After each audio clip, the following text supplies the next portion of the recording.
este primer seminario científico de la cátedra damos por iniciado el primer foro de medicina personalizada en el marco de la cátedra y tenemos hoy con nosotros a Guillermo Montoya, que no os voy a introducir porque os lo va a introducir el profesor César Nombela. César Nombela es el presidente del patronato de la Fundación Quaes y tenemos el placer de tenerlo hoy aquí entre nosotros. Y nada, sin hacerlo más largo, os dejo con el profesor Nombela, que va a introducir al ponente de hoy. Y de nuevo reiteraros mi agradecimiento por haber venido hoy a escuchar aquí al profesor Montoya. Gracias. Su trayectoria, como la de cualquier científico, es muy genérica y universal, diríamos. Se doctoró trabajando en Zaragoza, él es físico. Hay que decir que la entrada de los físicos en los años 40 del siglo pasado en tromba en el mundo de ciencias de la vida, pues se debe a un físico eminente que fue Erwin Schrödinger, y se interesó por la biología y por lo que representa un mundo de mayor complejidad que el mundo físico y químico tal como se entendía. Y eso movió a muchos físicos, y yo diría pues que Guillermo puede ser un ejemplo, porque sus aportaciones ahora están efectivamente en las fronteras del conocimiento. Tras doctorarse, ha sido también miembro del Consejo Superior de Investigaciones Científicas, ha trabajado en el laboratorio EMBO y tiene una larguísima lista que seguro que, vamos, que no me voy a tomar la molestia de luego de leer, porque sería deletéreo para lo que es el buen desarrollo de esta cuestión. Por supuesto, ha sido investigador en el CENIO, en el Centro Nacional de Investigaciones Oncológicas en Madrid, y de ahí ha dado el salto a la Universidad de Copenhague, en donde es responsable del clúster de biología estructural, en donde trabaja con un equipo importante, y de alguna forma el título de su intervención pues resume ese interés por las nucleasas CRISPR-Cas, todo lo que supone este campo de investigación en estos momentos, que hay que señalar, y con esto ya sí termino, que las siglas CRISPR-Cas se acuñaron muy cerca de aquí, en la Universidad de Alicante, por el biólogo Francisco Mojica, que realmente dio nombre a un fenómeno biológico que ha tenido tal relevancia en toda la biomedicina actual, que yo a cualquiera le invito a buscar simplemente en los buscadores, por ejemplo, en las revistas científicas, qué acrónimo se cita con más frecuencia, y sin duda el acrónimo CRISPR es con mucho el más citado. El trabajo de Guillermo desde esas aproximaciones estructurales que requieren un reconocimiento altamente específico de ácidos nucleicos por parte de determinadas proteínas, pues está en esa línea, y ya sin más le vamos a dar paso. Así que muchas gracias por venir, Guillermo, y tienes la palabra. Mi presentación va a ser alrededor de 20-25 minutos, y si tenéis alguna pregunta me podéis interrumpir en cualquier momento. Entonces, básicamente, como el profesor Nombela acaba de comentar, el acrónimo CRISPR-Cas fue básicamente un descubrimiento de Francis Mojica, que fue capaz de identificar esas secuencias repetitivas en bacterias que fueron aisladas de las salinas en Santa Pola, y a partir de ahí descubrió un sistema, que es lo que es el CRISPR-Cas, un sistema inmunitario en bacterias. Pero antes de CRISPR-Cas había vida, y había otro tipo de herramientas que se utilizaban en edición genómica y en terapéutica. Y esto que veis aquí, por ejemplo, es un artículo que salió en New England Journal of Medicine hace ya algunos años, y este es, por ejemplo, es una de las páginas de New York Times en las cuales dos bebés que tenían una mutación que producía leucemia estaban a punto de morirse, y esa mutación pudo ser corregida por una compañía con la cual nosotros hemos colaborado durante mucho tiempo cuando yo estaba en el CENIO. Básicamente, la corrección de esa mutación en esas células de los bebés que se habían extraído de ellos de la médula ósea y esa corrección posteriormente sirve para tener unas células sanas que se pueden reimplantar en el bebé en este caso. Y la última vez que me encontré con gente de Cellectis en un congreso, estas dos niñas, porque son dos niñas, siguen todavía vivas, con lo cual está claro que la edición genómica es algo que va a llegar tarde o temprano a la clínica. Y de hecho, el lunes llegué de un congreso en Nueva York, en Cold Spring Harbor, en el cual el Instituto Nacional de Estándares de Estados Unidos ha empezado ya a recopilar datos de cómo se tiene que hacer el editado genético, y ese es el primer paso para que posteriormente eso pueda ser aprobado por la FDA, que es la agencia americana del medicamento.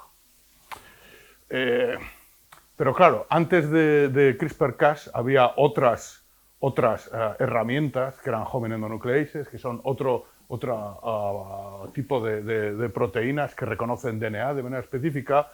También se llevó a hacer ingeniería con zinc fingers, que son dominios que reconocen DNA, para que reconocieran específicamente diferentes fragmentos de DNA. Otro scaffold proteico, otro esqueleto proteico que se ha utilizado para ello son los TALEN, que vienen de bacterias que infectan plantas, y recientemente se descubrió todo este tipo de proteínas. En cualquier caso, y esto es un punto común para todas estas herramientas, lo que es el editado genómico es común para todas ellas. Y lo que sucede es que, imaginemos que tenemos una célula que contiene una mutación que puede derivar en una enfermedad. Lo que sucede es que podemos introducir estas herramientas que son como tijeras moleculares. Yo las comparo, vosotros imaginaros que el genoma de la célula es como una novela o vuestra tesis que está metida en el Word, y estas tijeras moleculares serían, por así decirlo, el cursor que tú puedes poner en cualquier lado para corregir, quitar una parte de texto y poner otra. Y estas, por así decirlo, son tijeras inteligentes porque reconoces específicamente esa sección que tú quieres quitar. Y posteriormente en este proceso lo que se hace es que se aporta un donador, que es un fragmento de DNA, que sería el texto correcto que queréis poner en vuestro documento, para que posteriormente por unos procesos celulares que se llaman de reparación del DNA, que puede ser non-homologous enjoining o homologous recombination, se lleva a cabo esa reparación del corte preciso que ha llevado a cabo la nucleasa. Eso es el proceso, por así decirlo, común. La diferencia entre todos estos es cómo de precisos son y cómo cortan el DNA, porque dependiendo cómo corten el DNA podemos tener un tipo de ruta de reparación u otra, y eso tiene consecuencias, por así decirlo, en cómo ese texto va a encajar en el resto del documento que tenéis. Esto es un movie que está bastante bien, de YouTube, en el cual, como podéis ver, describe los diferentes... vaya, hombre. A ver si lo veo. Aquí está. En el cual se describen con estos dibujos animados por qué estos diferentes cortes en la molécula de DNA llevan a cabo diferentes tipos de reparación. En el caso de non-homologous enjoining, lo que sucede es que tenemos un corte en el cual no hay brazos homólogos, y normalmente esto suele inducir a mutaciones que insertan diferentes tipos de bases, o pueden que tenga un codón de parada de la transcripción, con lo cual eso puede llevar, es un método que viene bien para inactivar genes. En el caso de recombinación homóloga, lo que tenemos es un molde de DNA que nos ayuda a copiar en ese fragmento una parte de DNA que está editado, con lo cual podemos introducir una nueva secuencia o corregir alguna que estuviera anteriormente dañada. Entonces, la era de CRISPR-Cas ha sido una revolución comparado con las otras herramientas. ¿Por qué? porque es muy fácil, es muy versátil y es muy fácil de cambiar la secuencia contra la cual va a actuar. Y eso es porque es un complejo de una proteína con un RNA y simplemente cambiando ese RNA podemos cambiar la especificidad de la secuencia que va a ser targeteada, que va a ser reconocida por ese complejo. Mientras que en los otros tipos de proteínas que os he comentado, lo que sucede es que hay que hacer ingeniería de proteínas. Y eso es muchísimo más complicado que en este caso. Las aplicaciones de este tipo de tecnología son, la verdad es que son innumerables.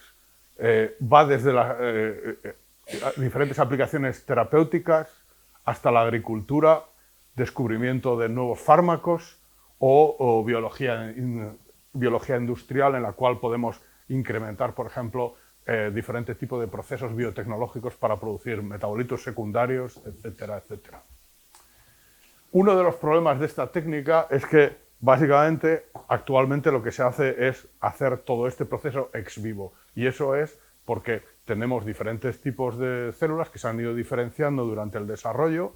Y, por ejemplo, lo que os he comentado anteriormente con estos bebés, todo lo que tenga que ver con el sistema inmune y la médula ósea, es relativamente sencillo de actuar sobre ello ex vivo, porque todos los protocolos para extracción y reimplante de la médula ósea están muy puestos a punto, con lo cual esa edición se puede llevar a cabo ex vivo. Pero todo lo que tenga que ver, por ejemplo, con tratar otro tipo de enfermedades que puedan ser monogénicas, como por ejemplo xenoderma pigmentoso, que tiene que ver con una mutación en la piel que impide la reparación de DNA, es más difícil, porque no podemos corregir toda la piel. Deberíamos transfectar todo el órgano. Y eso es un poco muy difícil. Por eso hay algunas barreras. Cuando la gente habla de CRISPR-Cas, normalmente se cree que solo hay uno, que es Cas9. Pero hay multitud y cada vez se están descubriendo más gracias a la secuenciación de diferentes genomas de microorganismos. Hay dos tipos. Uno que son complejos muy grandes, de alrededor de 1 megadalton, que tienen una labor una función en el sistema inmune de las bacterias. Nosotros trabajamos en estos, que son muy interesantes, pero no son los que se aplican en diferentes tipos de aplicaciones biotecnológicas o de biomedicina. Todos estos que tienen que ver con la parte más de aplicación biomédica o biotecnológica son de la clase 2. Y el que os voy a comentar hoy es este de aquí, que se llama CPF1 o Cas12a. El más famoso, por así decirlo, es el Cas9.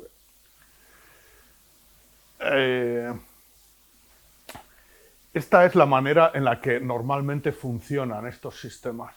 Son realmente un sistema inmune contra los fagos. Los fagos, para aquellos que no estén muy metidos en la materia, son virus que atacan a las bacterias.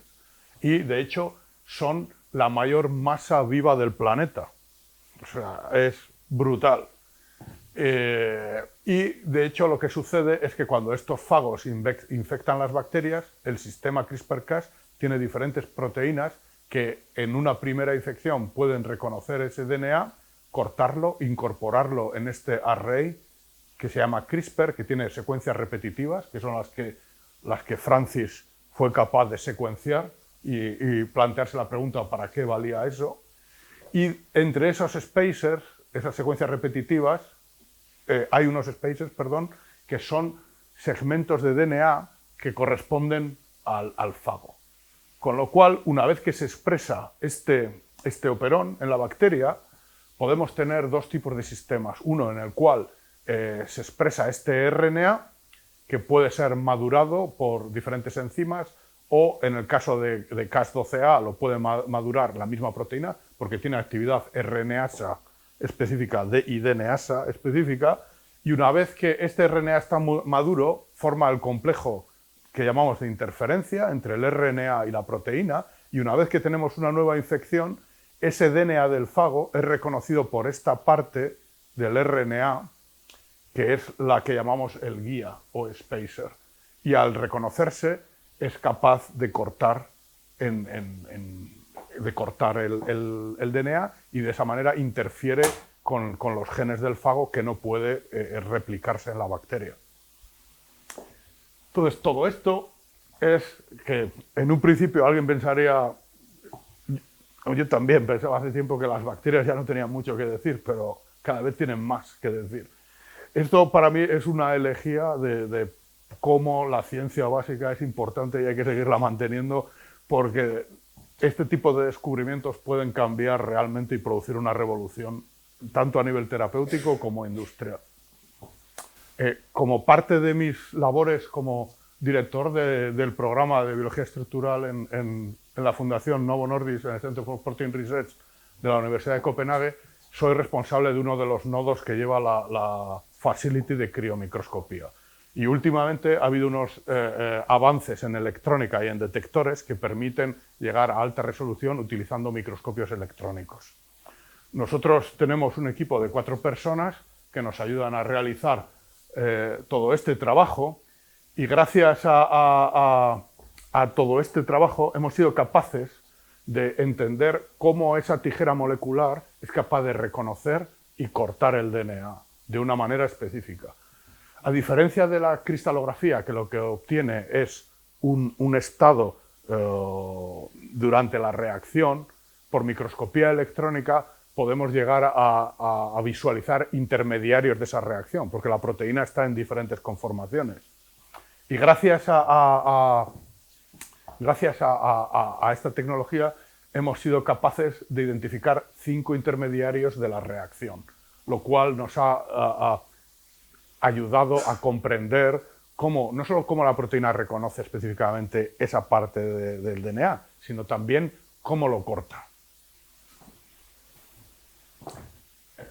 Bueno, esto es solo para que veáis los datos que realmente vemos nosotros por microscopía, que básicamente es una densidad, que en este caso es de potencial electrónico alrededor de la molécula, y a partir de ahí nosotros podemos dibujar las moléculas, podemos construirlas y podemos entender la química de todo ese proceso. Y vosotros me diréis, bueno, y todo esto está muy bien, pero ¿para qué vale? Pues básicamente nos ha ayudado a hacer un par de cosas muy importantes. Y es que Cas12a, además de cortar DNA de una manera doble strand, o sea, el dúplex de DNA de una manera específica, también tenía una actividad residual que producía corte de la cadena sencilla una vez que había sido activado. Y eso es un problema si quieres utilizar esto en diferentes tipos de aplicaciones. ¿Por qué? Porque las células donde vas a llevar a cabo la reparación se replican, transcriben, y eso implica que hay muchos casos en los cuales el DNA va a estar como cadena simple. Y si tenemos un corte inespecífico de esa simple cadena de DNA, podemos básicamente matar las células y hacer que el editado no sea exitoso. Gracias a estas estructuras hemos sido capaces de entender cómo funciona la proteína y hemos sido capaces de disociar estas dos actividades, la de corte simple de cadena sencilla y la de corte doble. Y hemos sido capaces de... Esto es una película en la que os muestra cómo los diferentes estados durante el corte específico. Veis que hay 3 regiones que son esenciales a la hora de reconocer el híbrido entre el DNA y el RNA, y ese cambio conformacional ayuda a reconocer la formación del dúplex y a llevar a cabo el corte, primero en una cadena y luego en otra del DNA, y una vez que eso sucede y el corte se lleva a cabo, la proteína queda estable en esta conformación, que es la que produce el corte inespecífico de cadena simple, porque el centro catalítico queda abierto y expuesto. Pero después de esta parte más técnica, lo importante y la parte más clara de la aplicación es que nosotros, en base a esa información, somos capaces de rediseñar esta proteína y generar variantes que solo cortan single strand. Como veis, esta es incapaz de cortar double strand y aquí corta solo single strand, y otra que no corta el single strand, con lo cual podemos utilizar unas para un tipo de aplicación y otras para otro. En base a eso hemos iniciado una compañía en la cual yo estoy implicado como cofundador, pero la idea es que luego la otra persona de mi laboratorio, el postdoctoral de mi laboratorio, que ha estado implicado en esto, tome las riendas de esta parte. Es que esta tecnología nos lleva a por ejemplo, dedicar parte de nuestro tiempo a hacer editado genómico, en el cual podemos hacer básicamente lo que se comentó anteriormente, corregir. También se puede hacer por editado de bases, fusionándolo con una deaminasa para producir un nick y un corte que nos ayude simplemente a cambiar una base, y eso en muchos casos, en muchas mutaciones, es una estrategia bastante atractiva. Y también el principal punto que hemos llevado a cabo en esta empresa es el de diagnóstico molecular.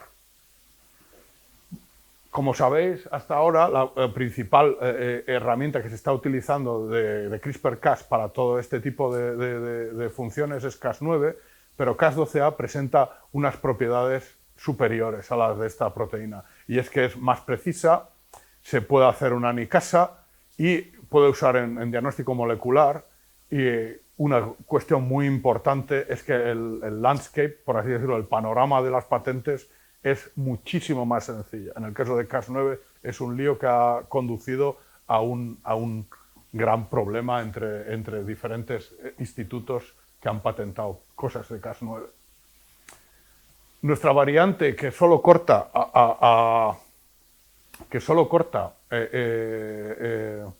double strand y tiene non-specific single strand DNA cleavage, estamos intentando usarla para detectar cáncer de pulmón en un estado muy temprano de la enfermedad. Y para ello lo que estamos haciendo es desarrollar, activar el Cas12a con una secuencia de DNA, y esa secuencia de DNA, que puede ser parte de las que viene del tumor, que está dispersa en sangre o en otro tipo de fluidos, activará una respuesta que, acoplada con un sensor, porque lo que va a hacer es cortar DNA. Si tenemos que dar DNA, nos dará una señal que nos indicará si ese DNA está presente en la sangre o no. Esa posibilidad nos ha llevado a calcular que esta proteína es capaz de detectar en orden de 10 a la menos 18, que es atomolar, moléculas en sangre. Es lo más sensible que hay hasta el momento, con lo cual pensamos, ese es uno de los problemas que hay en cáncer de pulmón. Yo no soy un experto en cáncer, pero lo que nos han comentado algunos de nuestros advisors es que uno de los principales problemas es que la detección de este tipo de cáncer ocurre en unas fases muy tardías, con las cuales el tumor está ya más desarrollado. Sin embargo, sobre todo todos aquellos que tienen que ver con mutaciones en el Epidermal Growth Factor Receptor, tienen alrededor de, si no recuerdo mal, unos 20 o 30 diferentes mutaciones que pueden ser reconocidas.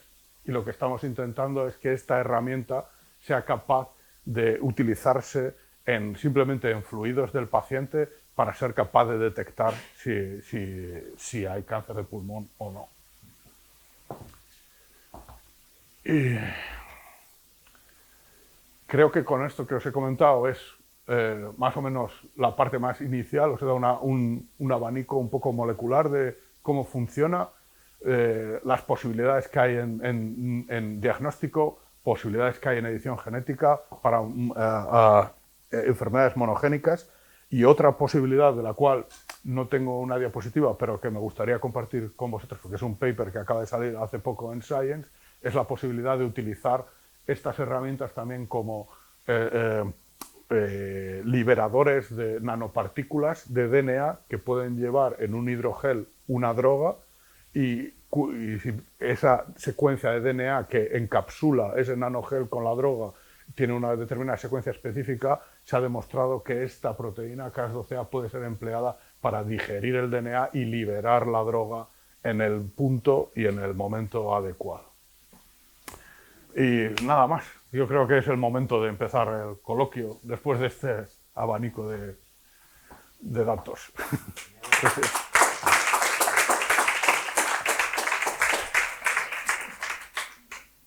Enhorabuena en primer lugar por este trabajo y por este posicionamiento en una temática de tanto interés y demás. Para esta audiencia, que supongo que gente joven han podido ver cómo un científico que es capaz de manejar fenómenos extraordinariamente complejos con una precisión enorme y con unas metodologías tremendamente avanzadas, pues luego se puede convertir en empresario, porque efectivamente en la exposición hemos visto un poco todo lo que pasa con esta cuestión. Primero, un fenómeno científico de una relevancia extraordinaria. Segundo, unas aplicaciones médicas que están ahí y que realmente nos pueden llevar a todo ello. Y tercero, pues una posibilidad de desarrollarlas incluso teniendo en cuenta pues algo que es fundamental en cualquier desarrollo, que son también las patentes, y que efectivamente en este momento pues representan un territorio importante.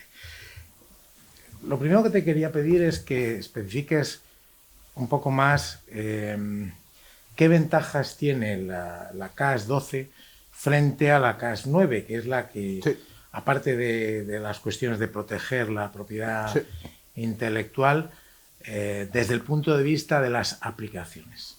Bueno, en primer lugar, ¿me podéis oír? Sí, ¿no? En primer lugar, Cas9 no se puede utilizar para diagnóstico porque no es activada por una secuencia específica de DNA simple. Con lo cual, toda esa parte de aplicaciones quedan descartadas para Cas9. Otro problema que tiene Cas9, y eso es algo en el cual la mayoría de todo el mundo está de acuerdo, es que tiene una gran frecuencia de off-target. Y off-target significa que aparte de la secuencia que reconoce, corta en otros sitios en el genoma. Y eso supone que puedes inducir mutaciones.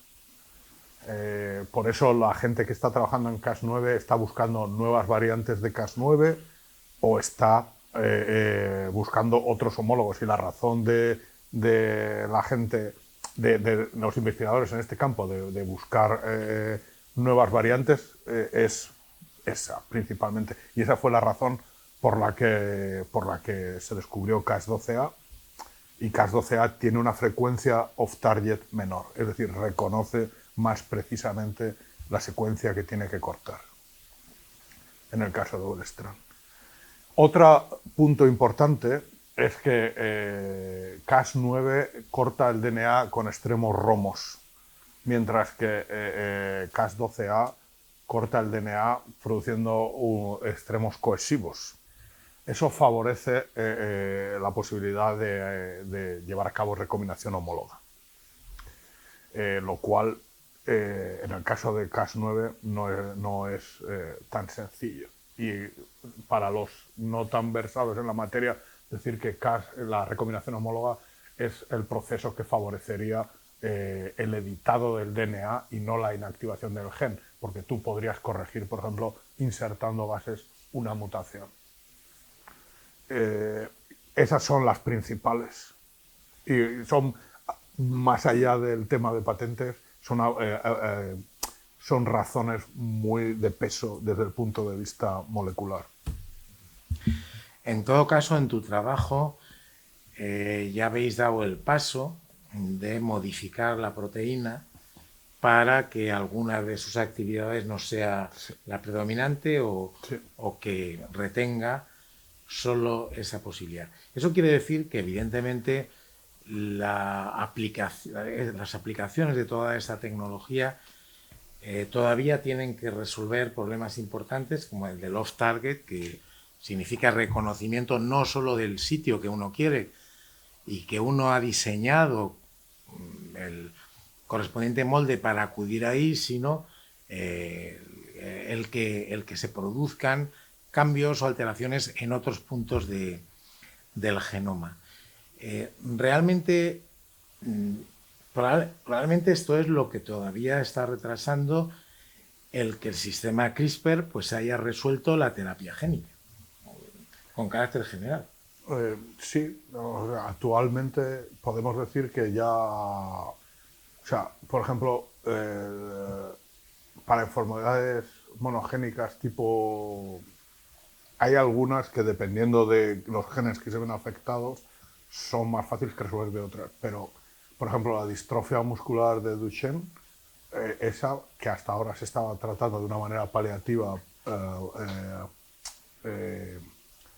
suministrando a los pacientes un RNA que codificaba por la parte de la proteína que no está, actualmente hace del orden de 3 o 4 meses ya en modelos animales, en perros, está curada utilizando CRISPR-Cas. ¿Cas9 o...? Cas9 en este caso, sí. No, perdón, Cas12A. Cas12A, sí. Entonces, en el último meeting que acabo de estar, mutaciones de fibrosis quística, esto es in vitro, todavía no es en pacientes, también se han curado con Cas12A.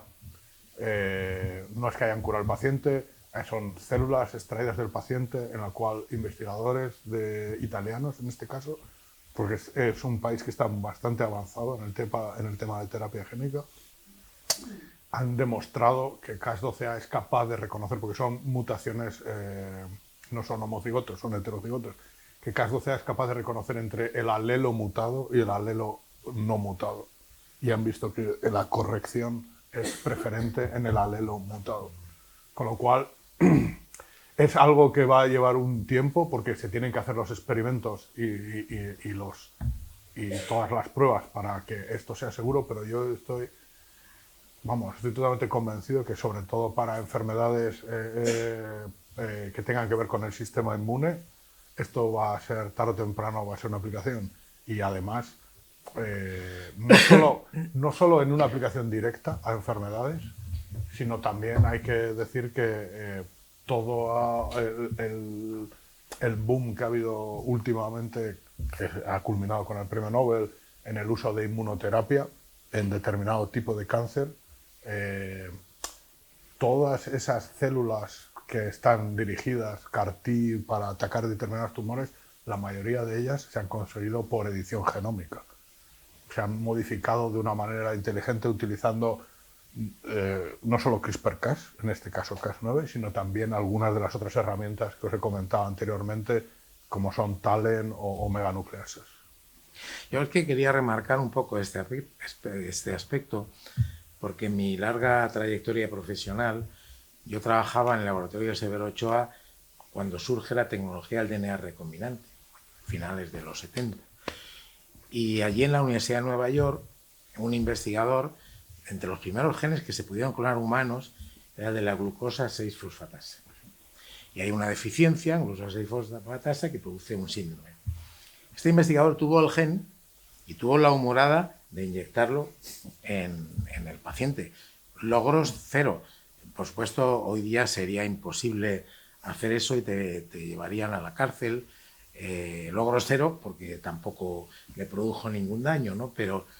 Pero ya entonces surge la idea. Podemos aislar genes, tenemos enfermedades debidas a genes defectuosos, cambiemos los defectuosos por el gen fisiológico y habremos curado la enfermedad.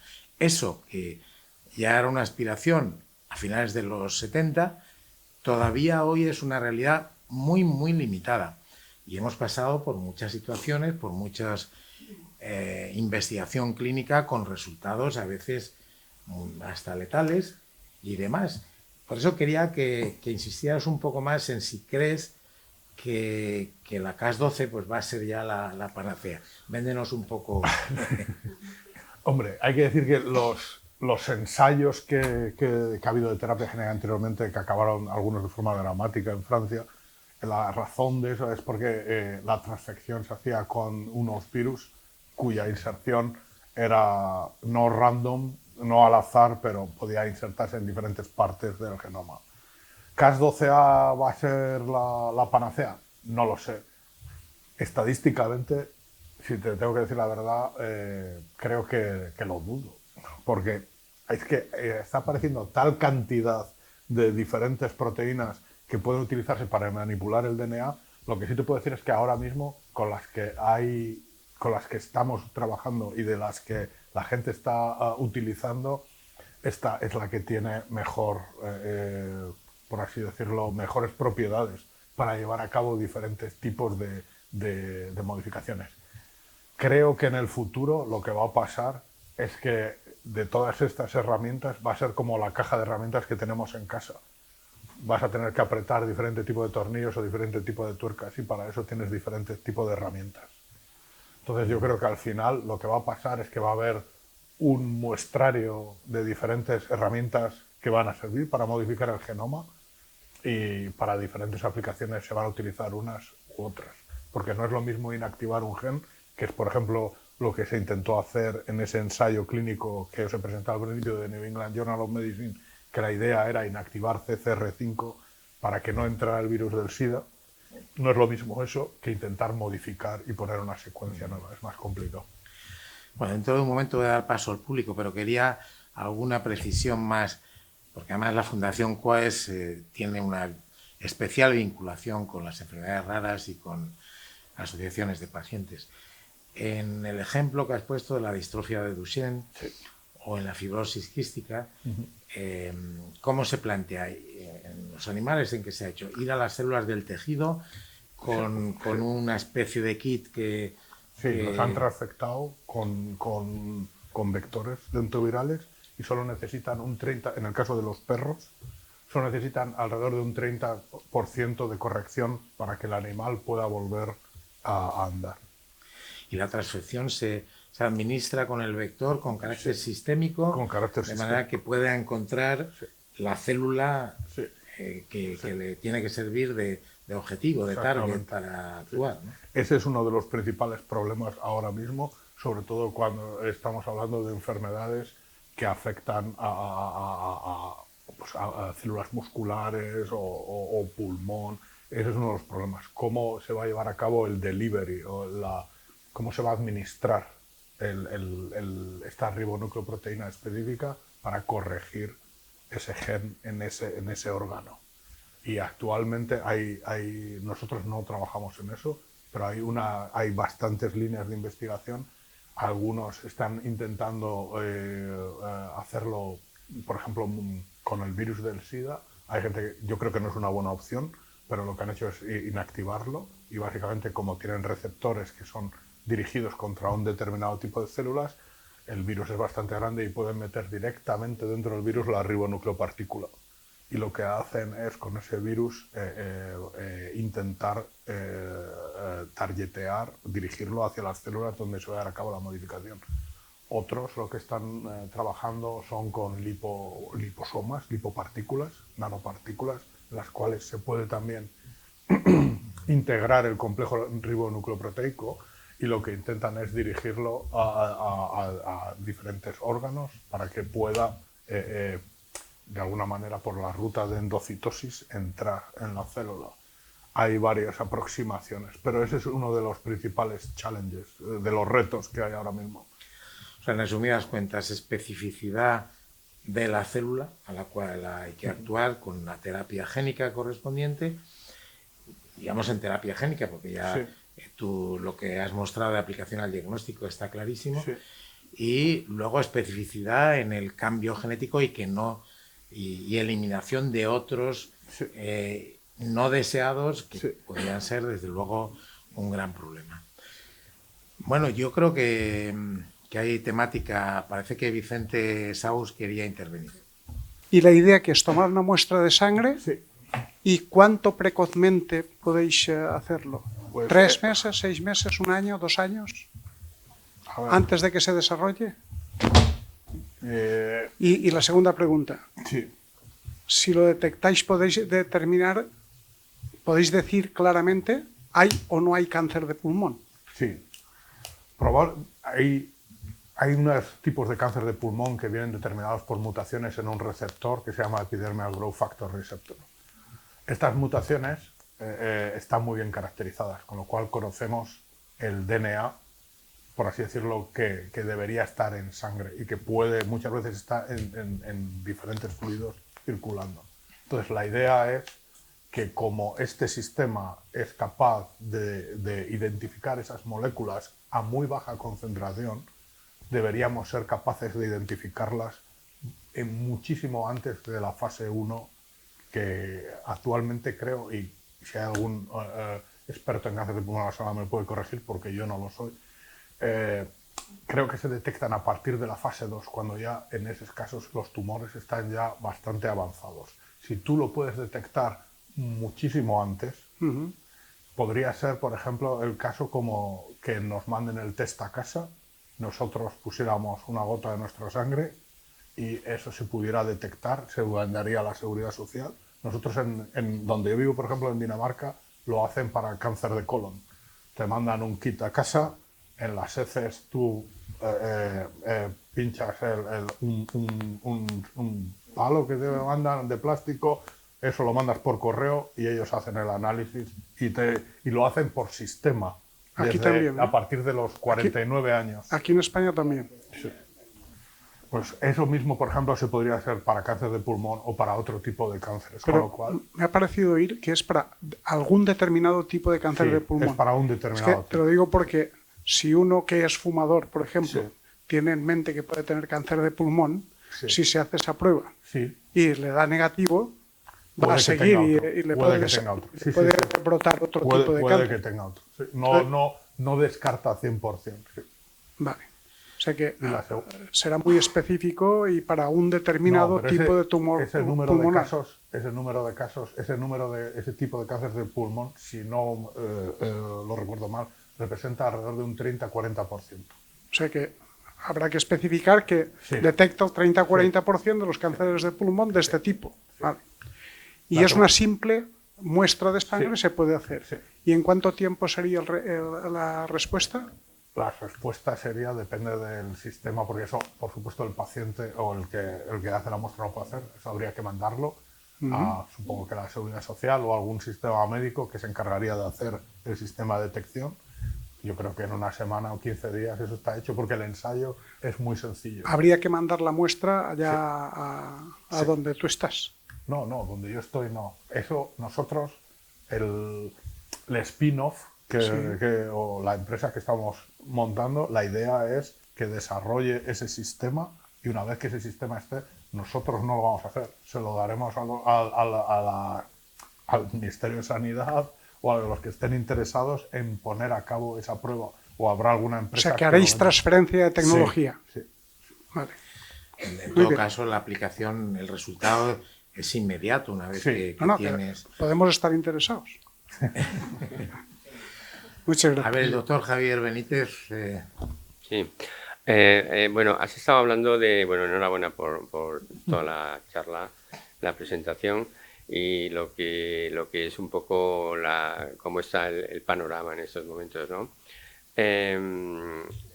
Has hablado de que uno de los principales problemas es el acceso al órgano diana, o sea, si es un problema que afecta a médula o sangre y tal, no es problemático, pero si fuera de ellos, ahí surge este problema. Ese es el mismo problema que tiene la terapia génica.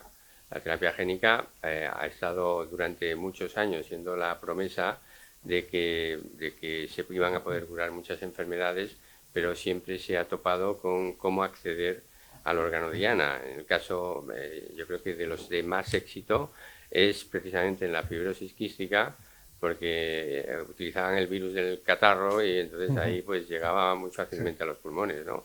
Entonces, ¿no crees que ese va a ser exactamente el mismo problema? Te estoy hablando problema que llevamos arrastrando durante 30 años y ahí está detenido sin posibilidad de acceder de una manera satisfactoria. Yo creo que, por supuesto, que es el problema más importante para toda la parte de corrección. De todas maneras, creo que el conocimiento no solo de cómo cortan estas herramientas, sino también el conocimiento que hay sobre vectores virales y sobre todo los vectores que tienen que ver con modificación que se han utilizado en terapia génica no tienen nada que ver con los actuales. Yo creo que se ha avanzado bastante y por supuesto que no va a ser fácil y puede que falle, pero yo creo que esto tarde o temprano va a llegar más temprano que tarde, va a llegar a la clínica. Y tampoco creo que, aunque imaginemos que en el peor de los casos esto no sea así, todas las posibilidades que tiene esta tecnología solo con tratar ex vivo merece una importancia brutal, porque hay un montón, como tú bien sabes, de leucemias y linfomas que son determinadas, que tienen que ver con ese tipo de mutaciones, que con esta tecnología y con lo que sabemos de trasplante de médula se pueden curar directamente. Aparte de eso, tenemos también desde todo lo que tenga que ver con células, con un tipo celular que esté diferenciado y que se pueda aislar y modificar in vitro. Hay otro ejemplo, por ejemplo, que me viene ahora mismo a la mente es la retinitis pigmentosa.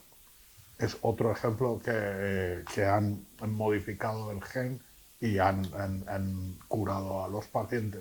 Con lo cual, y eso con terapia génica antes era muy difícil de hacer.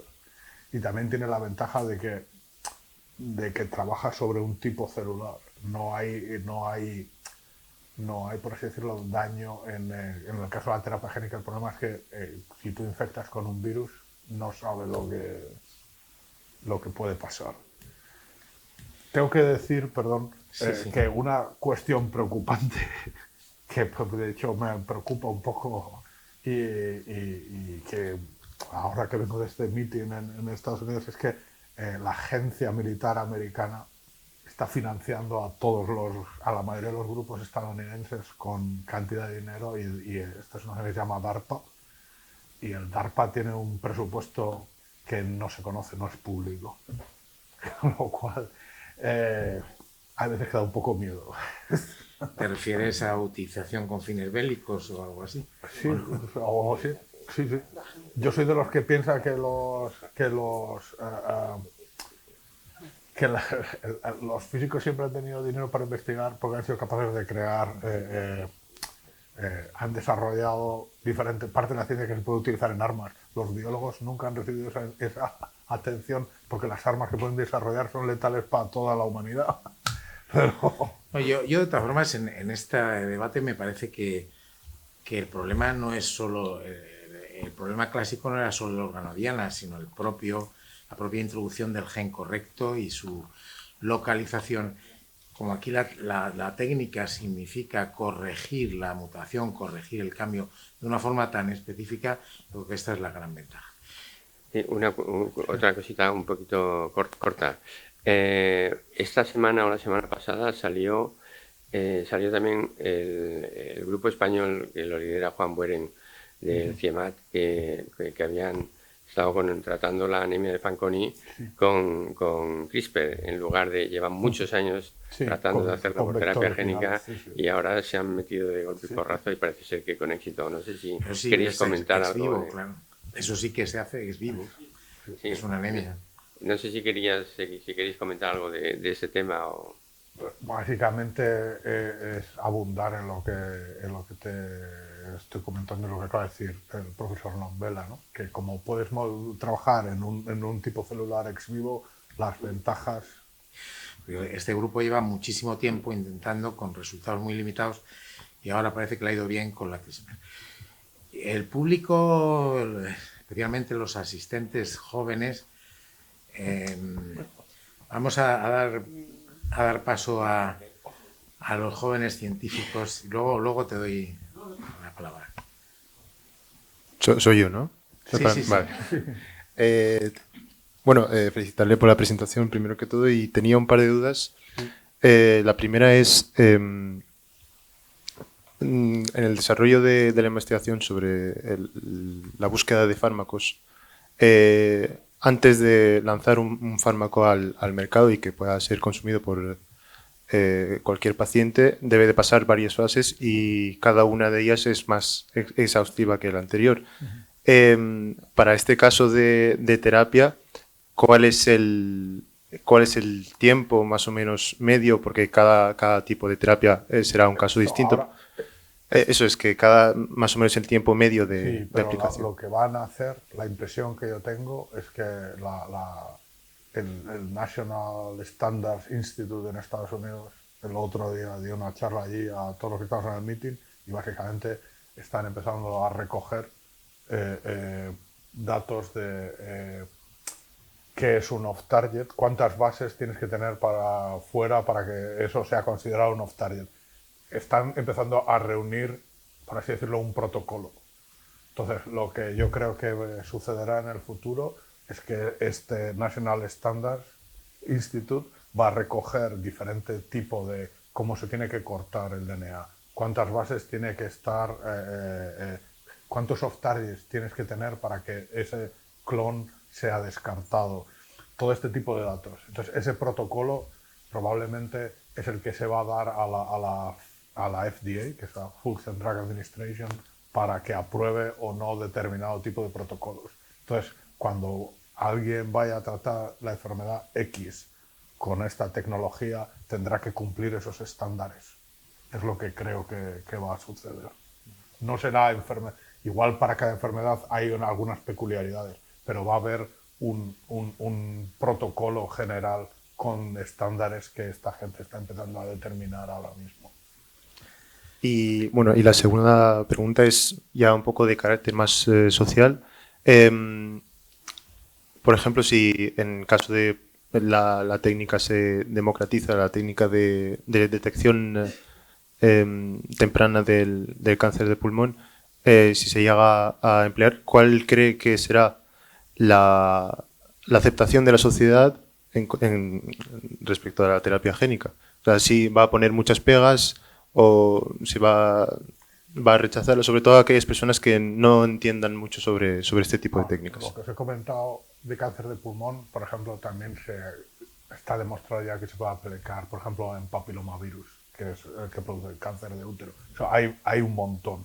La cuestión es buscar el target adecuado que está en sangre y para eso necesitamos de los oncólogos clínicos y los patólogos que nos digan cuáles son las mutaciones que producen y cuáles pueden estar en los tejidos. La segunda parte de tu pregunta, no, creo, o sea, esa es para la parte más de diagnóstico. Para la parte de si la gente lo va a aceptar o no, yo creo que no hay duda que lo va a aceptar, porque si alguien tiene un familiar o un amigo que tiene algún problema y ese problema puede ser reparado, yo creo que no hay duda de que la gente lo va a aceptar. Otra cuestión que yo creo que puede ir más por lo que tú comentas es si empezamos a hacer cosas de diseño, como quiero tener bíceps más grandes o tener más músculos o cosas así. Pero yo creo que estamos todavía bastante lejos de eso porque hay un montón de cosas que no entendemos a la hora de qué tenemos que modificar para hacer determinado tipo de cosas. ¿Quieres intervenir? José Ignacio. Gracias, Guillermo. Enhorabuena por la presentación. Me gustaría que profundizases un poco en esa rueda de aplicaciones futuras que el CRISP tiene. Es decir, ahí a mí me queda, como pequeño agricultor y productor de maíz, siempre en la idea de que el CRISP es la siguiente que viene de la recombinación genética clásica, ¿no? Pero no sabemos cómo. Igual que el proceso de fermentación, de levaduras para la producción de vinos, es decir, ¿cómo va a afectar esto? No, ¿Piensas tú las que puede afectar? empresas de agricultura, vamos, el otro día cuando di la charla ahí, hubo como 4 o 5 empresas que tienen que ver con agricultura que vinieron a hablar conmigo y les mandé a mis colegas de spin-off. Básicamente esto es, hasta ahora nosotros, el hombre lleva haciendo modificación genética desde Mesopotamia. Lo que pasa es que ahora tenemos una herramienta que nos permite hacerlo muchísimo más rápido y mucho más preciso, por así decirlo. Entonces, yo creo que en el tema de agricultura parece ser, por lo que yo he visto y he leído por ahí, que está claro que el crecimiento de humanos en el mundo no es bastante más rápido que el de recursos. Con lo cual, parece ser que para dentro de 30 años o una cosa así, no va a haber suficiente alimento en el mundo para satisfacer las demandas de la población mundial. Entonces, hay muchas compañías que están mirando en CRISPR y en otras herramientas genéticas para modificar plantas y modificar semillas para aumentar producción.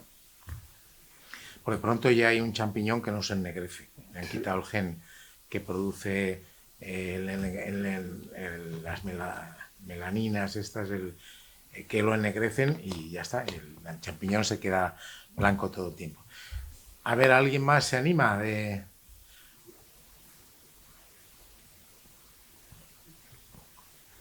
Yo creo que queda bastante claro.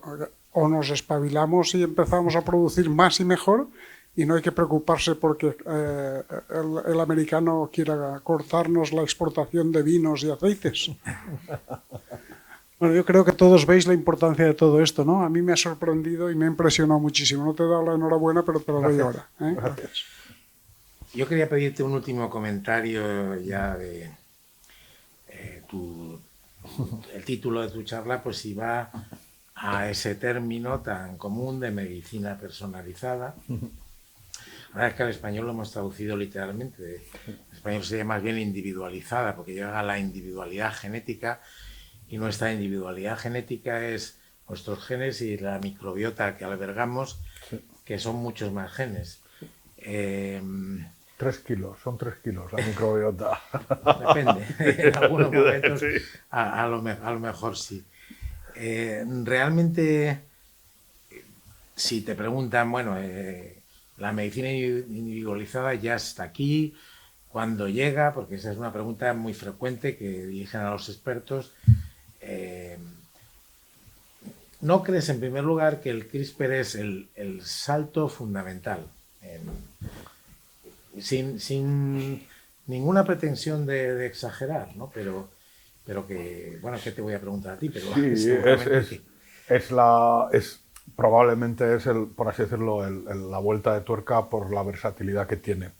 Pero también hay que decir que se ha aprovechado mucho de la investigación que había anterior con otro tipo de herramientas.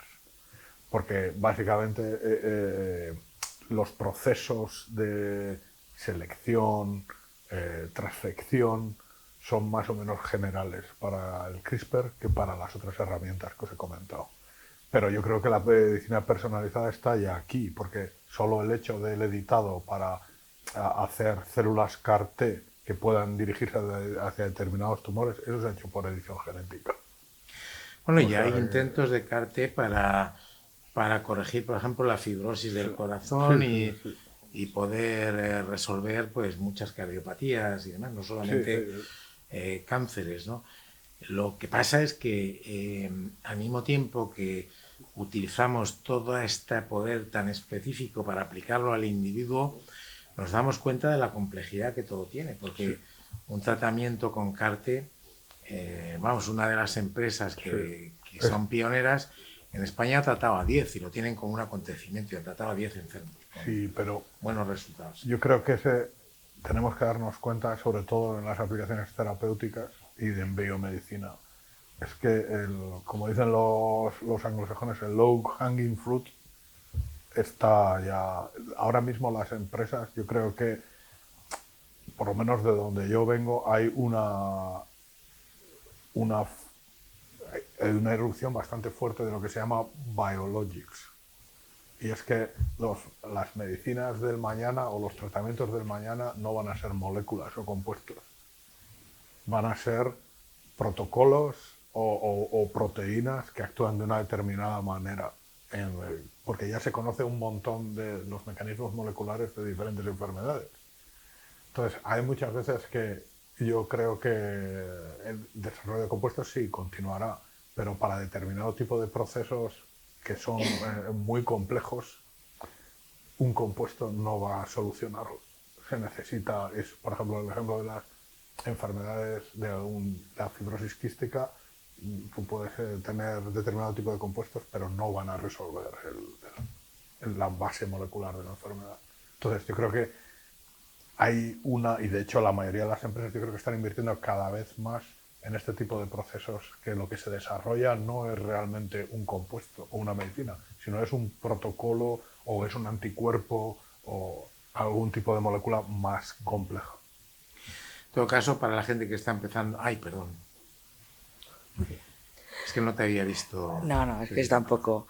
Bueno, yo en primer lugar represento a la Federación de Enfermedades Raras y bueno, esto me parece una investigación tremenda, ¿no? Porque después de ver lo que estamos pasando y tantas investigaciones que se llevan a cabo, también es cierto que pertenezco a los CEIM, del IVO y del Hospital General, y sí que es verdad de que a mí me asusta más el tema de protocolos y legislación y todo esto, porque, claro, cuando entre la cantidad de burocracia que lleva, como paciente, me gustaría que la fibrosis quística se curara, el Prader-Willi, todo esto, ¿no?